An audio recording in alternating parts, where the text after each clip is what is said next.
আমল যদি ভালো হয় তাহলে কলিমা নসিব হইবে। এখন বেটায় দলিল দিয়ে যুক্তি দিয়ে কিটা বলে নমাজ পড়তে তো নমাজ আল্লাহ কবুল করবা কিনা বুঝতে গেলে কত বড় মাহাল। ও মাহালার বড় মাহাল, তুমি কেন নমাজ পড়লে না কেন, এরপরে পড়লে না কেন আল্লাহ কবুলের মালিক, আল্লাহর রহমতের আশা করলে না কেন। বেটা তো মানুষে যারা নমাজ পড়তা ওটা লইয়া ক্রিটিসাইজ করে, যে মসজিদের বেদমত করে তারা লইয়া ক্রিটিসাইজ করে, বদনামি করে, ওটার নাম জুড়িল্লাহ তো এটা নমাজ হইব কিনা বলে তোর তুমি যে মানুষের নমাজ পড়ে এই মানুষ তো বলা হোক।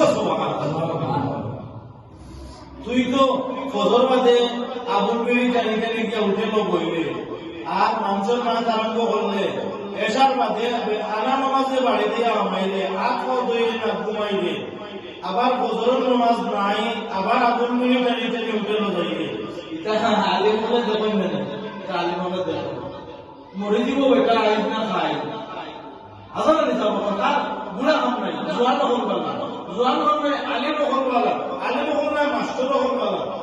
একটা টাইম আছে না, নামাজের টাইম ওর আজানের সময় যার বুড়া হয়ে গেছে বেটা, সপ্তাহে একটা সৌন্দর্য আছে। বুড়া মানুষ তুমি আজানের সময় কিলা উঠে লইয়া আগুন বিড়ি খাইয়া সিগারেট খাইয়া ও কিতা আপনার টেলিভিশনে যে সেয়া বইতে আছে, তোমার কি দেওয়াত নাই, তোমার কি মরণ আইতো নাই, তোমার কি আমি এগুলা মারাত্ম নাই। এই মিম্বর তুই ইনচাবর মিম্বর, আজকে যদি আমি এগুলা না কই তাহলে তো আমারও অন্যায় আল্লাহ। আমরা মানুষের মাপ বাদ দিয়া নিজের মাপ নিজে ইনচাবর সাথে বিচার করার তৌফিক দেব আল্লাহ। আমিন।